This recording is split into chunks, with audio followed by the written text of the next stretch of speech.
ಎಲ್ರಿಗೂ ನಮಸ್ಕಾರ. ನಾನಿವತ್ತು ಒಂದು ಕ್ವೆಶ್ಚನ್ ಬಗ್ಗೆ ಮಾತಾಡ್ಲಿಕ್ಕೆ ವಿಡಿಯೋ ಮಾಡ್ತಿದ್ದೀನಿ. ನನ್ನ ಫ್ರೆಂಡ್ ಒಬ್ರು ಕೇಳಿದ್ರು. ಗರ್ಭ ಸಂಸ್ಕಾರದ ಬಗ್ಗೆ ಕೇಳಲಿಕ್ಕೆ ಕಾಲ್ ಮಾಡಿದಾಗ ಒಂದು ಕ್ವೆಶ್ಚನ್ ಅವ್ರು ಕೇಳಿದ್ರು. ಏನು ಅಂತ ಹೇಳಿದ್ರೆ, ಇದು ಗರ್ಭ ಸಂಸ್ಕಾರದಲ್ಲಿ ನೀವು ಎಲ್ಲಾ ವಿಷಯಗಳನ್ನ ಹೇಳ್ಕೊಡ್ತೀರಿ. ಸೊ ಇದು ಹೇಗೆ ಮಗುವಿಗೆ ಎಫೆಕ್ಟ್ ಆಗ್ತಾ ಹೋಗುತ್ತೆ? ಅದು ಗರ್ಭದಲ್ಲಿರೋ ಮಗುವಿಗೆ ಹೇಗೆ ಎಫೆಕ್ಟ್ ಆಗ್ತಾ ಹೋಗುತ್ತೆ? ಮತ್ತೆ ನಾವು ಈ ಕೊಟ್ಟಂತಹ ಸಂಸ್ಕಾರಗಳು, ಗರ್ಭ ಸಂಸ್ಕಾರಗಳು ಹೇಗೆ ಅವ್ರ ಲೈಫ್ ಟೈಮ್ ಪೂರ್ತಿ ಇರುತ್ತಾ? ಹೆಂಗದು ಅವ್ರಿಗೆ ಅವ್ರಿಗೆ ಎಫೆಕ್ಟಿವ್ ಆಗಿ ಹೋಗುತ್ತೆ ಅಂತ ಅವ್ರ ಕ್ವೆಶ್ಚನ್. ಸೊ ನಾನು ಈ ಕ್ವೆಶ್ಚನ್‌ಗೆ ಇವತ್ತು ಆನ್ಸರ್ ಮಾಡ್ಲಿಕ್ಕೆ ಬಂದಿದ್ದೀನಿ. ಮೇ ಬಿ ಹಲವಾರು ಜನಕ್ಕೆ ಈ ಕ್ವೆಶ್ಚನ್ ಇರಬಹುದೇನೋ. ಸೊ ಎಲ್ರಿಗೂ ಹೆಲ್ಪ್ ಆಗ್ಲಿ ಅಂತ ನಾನು ಮಾಡ್ತಿದ್ದೀನಿ ಈ ಕ್ವೆಶ್ಚನ್‌ನ.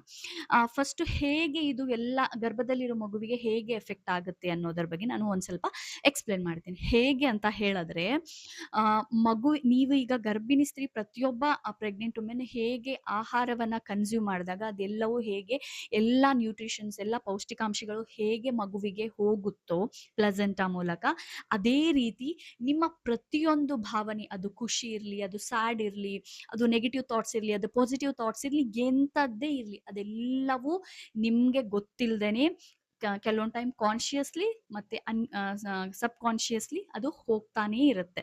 ಸೊ ಇಲ್ಲಿ ಮಗು ಎಲ್ಲವನ್ನು ಗ್ರಾಸ್ಪ್ ಮಾಡ್ಕೊಳ್ತಾ ಇರುತ್ತೆ.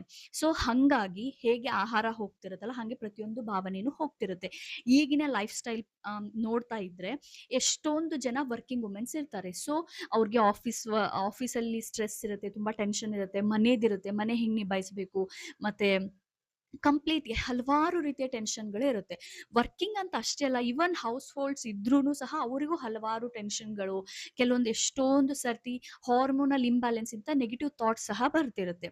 ಅದೆಲ್ಲವೂ ಮಗುವಿಗೆ ಹೋಗ್ತಾ ಇರುತ್ತೆ. ಸೊ ಇವೆಲ್ಲವನ್ನು ನಾವು ಕಂಟ್ರೋಲ್ ಮಾಡ್ಬೇಕು ಅಂತ ಹೇಳಿದ್ರೆ, ಪ್ರಾಣಾಯಾಮ, ಮೆಡಿಟೇಷನ್ ಮತ್ತೆ ಆಸನಗಳು ಮಾಡೋದ್ರಿಂದ, ಮಂತ್ರ ಚಾಂಟಿಂಗ್ ಮಾಡೋದ್ರಿಂದ, ಮತ್ತೆ ಸಾತ್ವಿಕವಾದ ಆಹಾರಗಳನ್ನ ತೆಗೆದುಕೊಳ್ಳೋದ್ರಿಂದ ನಾವು ಇದೆಲ್ಲವನ್ನ ರಿಡ್ಯೂಸ್ ಮಾಡ್ತಾ ಬರ್ಬೇಕು. ನೀವು ಪ್ರಾಣಾಯಾಮವನ್ನ ಎಷ್ಟು ಕಾನ್ಶಿಯಸ್ ಬ್ರೀದಿಂಗ್ ಮಾಡ್ತಾ ಹೋಗ್ತೀರೋ, ಅಷ್ಟು ನಿಮ್ಗೆ ಸ್ಟ್ರೆಸ್ ಆಗಿರ್ಬಹುದು, ನೆಗೆಟಿವ್ ಥಾಟ್ಸ್ ಆಗಿರ್ಬಹುದು, ಇವೆಲ್ಲವನ್ನ ರಿಡ್ಯೂಸ್ ಮಾಡ್ತಾ ಬರ್ಬೋದು. ಸೊ ನೀವು ಕಾನ್ಶಿಯಸ್ ಆಗಿ ನೀವು ಎಲ್ಲವನ್ನು ಮಾಡ್ತಾ ಬಂದ್ರೆ ನಿಮ್ಗೆ ಒಂದು ಒಳ್ಳೆ ಹ್ಯಾಪಿ ಪ್ರೆಗ್ನೆನ್ಸಿನ ನೀವು ಲೀಡ್ ಮಾಡ್ಬೋದು.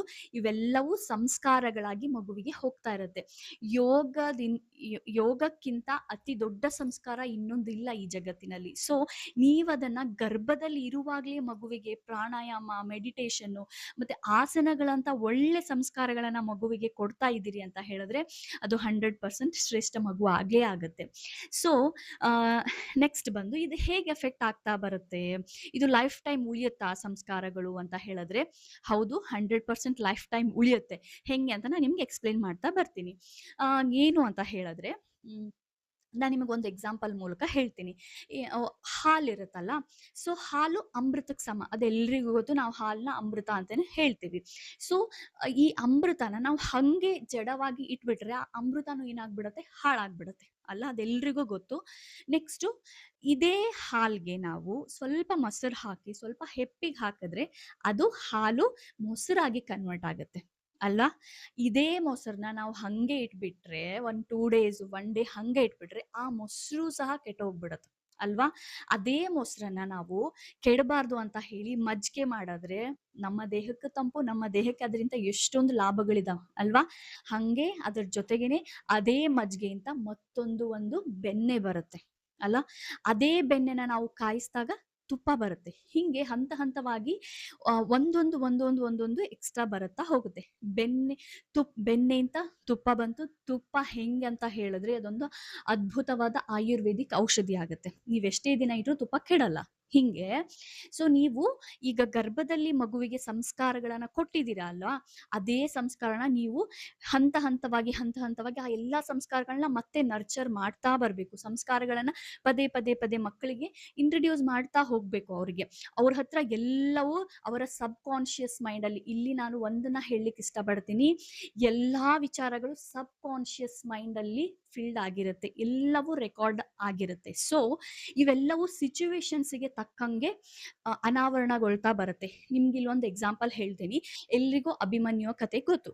ಅವನು ಗರ್ಭದಲ್ಲಿರುವಾಗ ಚಕ್ರವ್ಯೂಹನ ಹೇಗೆ ಅದ್ರೊಳಗಡೆ ಹೋಗೋದು, ಹೇಗೆ ಚಕ್ರವ್ಯೂಹನ ಭೇದ ಮಾಡೋದು ಅಂತ ಹೇಳಿ ಅವ್ನು ತಿಳ್ಕೊಂಡಿದ್ದ. ಅವನ ತಂದೆ ಅರ್ಜುನನಿಂದ ಅದನ್ನ ತಿಳ್ಕೊಂಡಿದ್ದ. ಅವನು ಗರ್ಭದಲ್ಲಿ ಇರುವಾಗ ಅವನು ಬಾಲ್ಯಾವಸ್ಥೆಯನ್ನೆಲ್ಲ ಕಳೆದ, ಎಲ್ಲವೂ ಆಯ್ತು.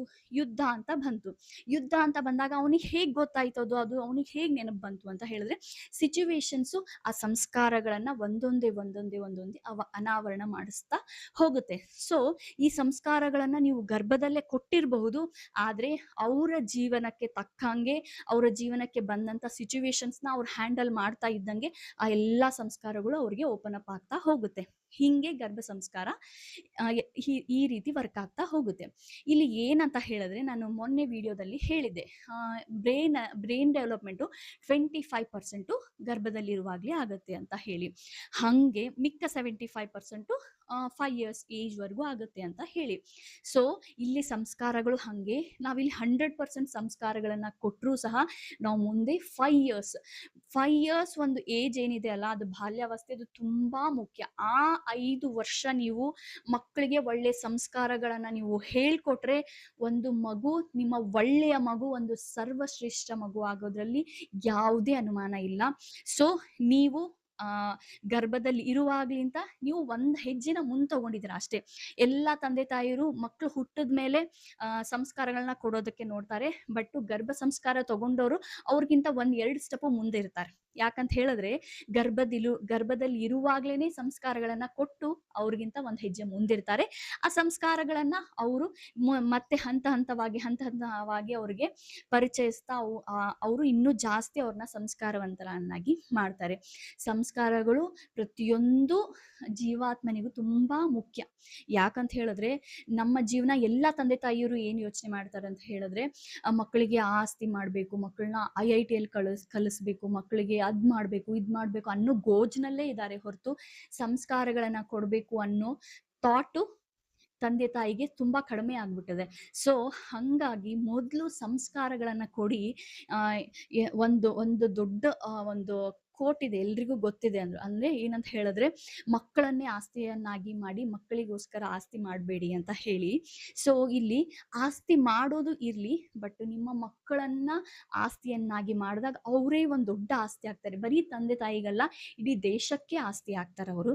ಸೊ ಹಂಗಾಗಿ ಗರ್ಭ ಸಂಸ್ಕಾರ ಅನ್ನೋದು ಹೆಂಗೆ ಅಂತ ಹೇಳಿದ್ರೆ ಎಲ್ಲಾ ಮಗುವಿಗೂ ಬೇಕು. ಯಾಕಂತ ಹೇಳಿದ್ರೆ ಅದು ಸಬ್ ಕಾನ್ಶಿಯಸ್ ಅಲ್ಲಿ ಫೀಲ್ಡ್ ಆಗಿರುತ್ತೆ ಸಂಸ್ಕಾರಗಳು ಅನ್ನೋದು. ಸೊ ಇದು ಗರ್ಭ ಸಂಸ್ಕಾರ ಲೈಫ್ ಟೈಮ್ ಇರುತ್ತಾ? ಹೌದು, ಲೈಫ್ ಟೈಮ್ ಇರುತ್ತೆ, ಬಟ್ ಅದು ಹಂತವಾಗಿ ಅವ್ರ ಜೀವನದಲ್ಲಿ ಅನಾವರಣಗೊಳ್ತಾ ಹೋಗುತ್ತೆ. ಸೊ ಇದಿಷ್ಟು ನಾನು ಹೇಳಿರೋ ಈ ಎಕ್ಸ್ಪ್ಲನೇಷನ್ ಇಂದ ಡೌಟ್ಸ್ ಕ್ಲಿಯರ್ ಆಗಿರ್ಬೋದು ಅಂತ ಅನ್ಕೊಳ್ತೇನೆ. ಸೊ ಯಾರಿಗೆ ಏನೇ ಡೌಟ್ಸ್ ಇದ್ರು ಪ್ಲೀಸ್ ಕೇಳಿ. ಸೊ ನಮಗೂ ಹಲವಾರು ವಿಚಾರಗಳನ್ನ ನಿಮ್ ಜೊತೆ ಹಂಚ್ಕೊಳ್ಳಿಕ್ಕೆ ಖುಷಿ ಆಗತ್ತೆ ನಮಗೂ. ಸೊ ಎಲ್ರಿಗೂ ಥ್ಯಾಂಕ್ ಯು ಸೋ ಮಚ್. ಮತ್ತೆ ನಮ್ಮನ್ನ ಸಪೋರ್ಟ್ ಮಾಡಿ ಅಂತ ಕೇಳ್ಕೊಳ್ತೀನಿ. Thank you.